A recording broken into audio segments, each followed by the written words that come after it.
This is the Padua Podcast Network. But the fight is the thing. And like Sun Tzu said in The Art of War, the greatest victory is that which requires no battle. Running a Fever, episode 232, Preventing Dementia.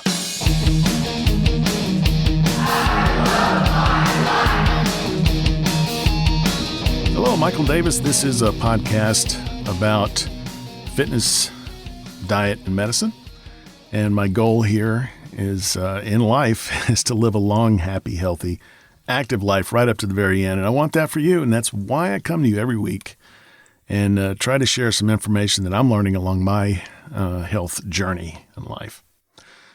Welcome to the 9th in our 17-part series on dementia. About 50 million people suffer from dementia worldwide. It's a debilitating disease, but it may be preventable in some cases. So I've set out to learn as much as I can and bring you along with me.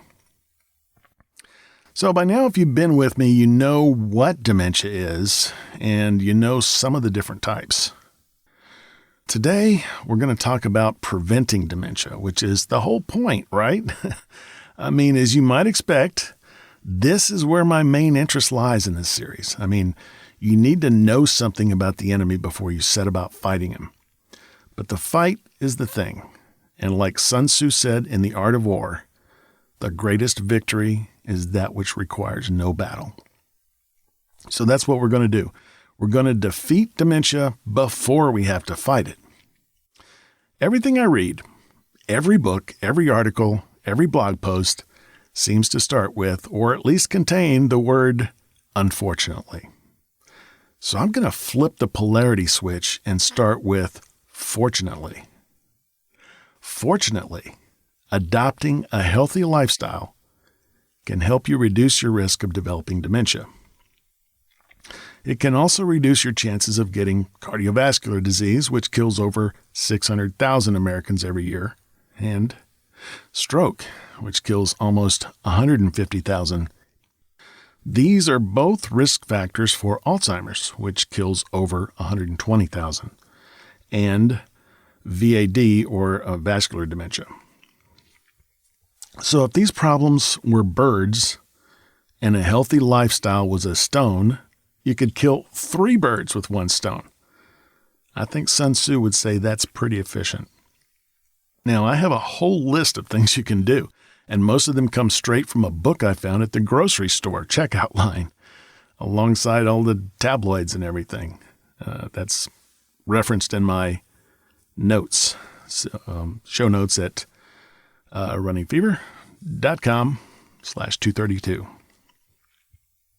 So here's the first one. Keep cognitively fit. Stimulate your mind by reading or doing sudoku or crosswords or jigsaw puzzles, even playing games.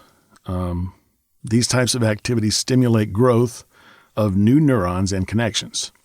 This is kind of like building roads and bridges in your noggin. More ways for information to move around in your brain. How big of an advantage would that be? I mean, you could potentially become an evil genius. Or a benevolent one, I guess.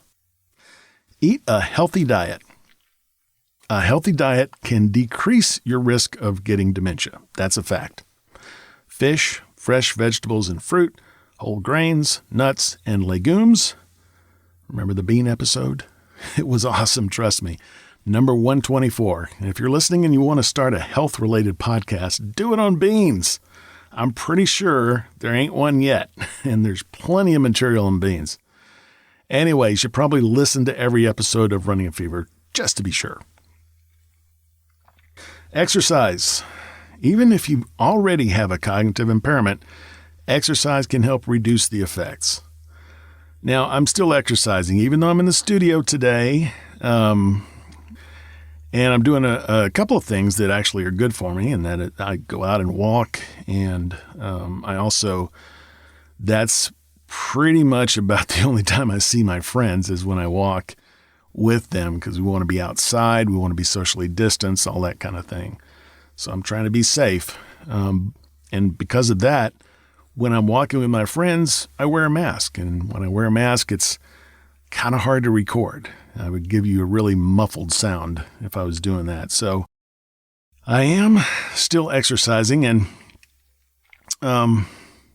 even if you already have cognitive impairment, if you already have dementia, exercise can help reduce the effects. Isn't that amazing? If you already have dementia, and all these, sites that start out with, unfortunately, there's just nothing to be done, that's not true. Not true. Don't believe it.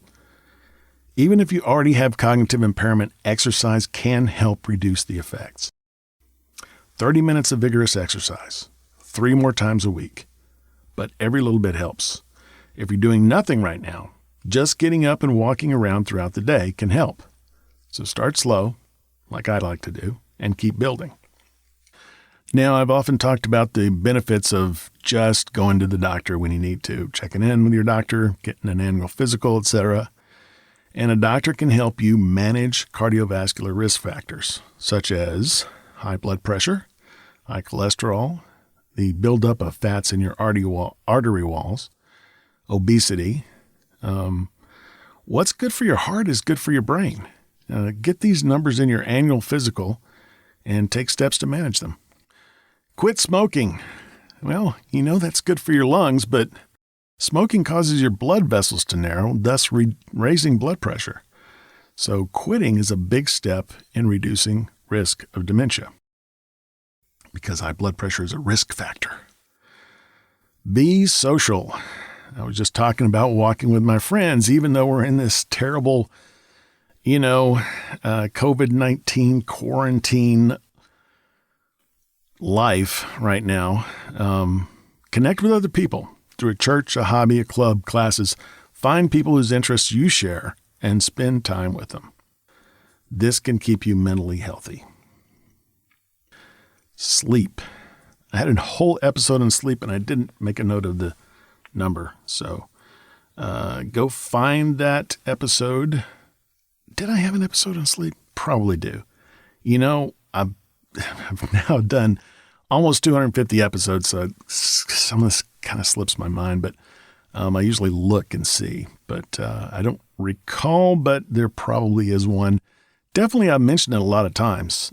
7 to 9 hours of quality sleep per night is recommended for most people. Definitely get screened for a sleep disorder if you snore or have trouble sleeping. I've been using a CPAP machine for at least 8 years, probably like 10 years, probably 10 years. Yeah. So, and definitely that makes a big difference. So take it seriously. Take it seriously. Get your vitamins. So insufficient levels of vitamins like vitamin D, B6, B12, and folate may increase dementia risk. Now, I told you in the episode on my annual physical that I have a vitamin D deficiency, and that's one of the things that I'm doing now. I went to my doctor. I found this out. Now I'm taking more vitamin D, and I'm reducing my risk of dementia just by getting those vitamins. Now, it's generally considered best to get these through foods as opposed to supplements, but in any event, you want to get enough. You can get tested for vitamin levels like I did for vitamin D during your annual physical. Costs you a few extra bucks, but I mean, isn't it worth it? How serious is dementia? And it's not the only thing that vitamin levels affect. So, find out, take action. So, I threw a bunch of stuff at you today, and it was really a mixed bag, but be of good cheer. There's more to come. There are another 6 episodes going into more detail in these various ways to keep your brain healthy for a long time.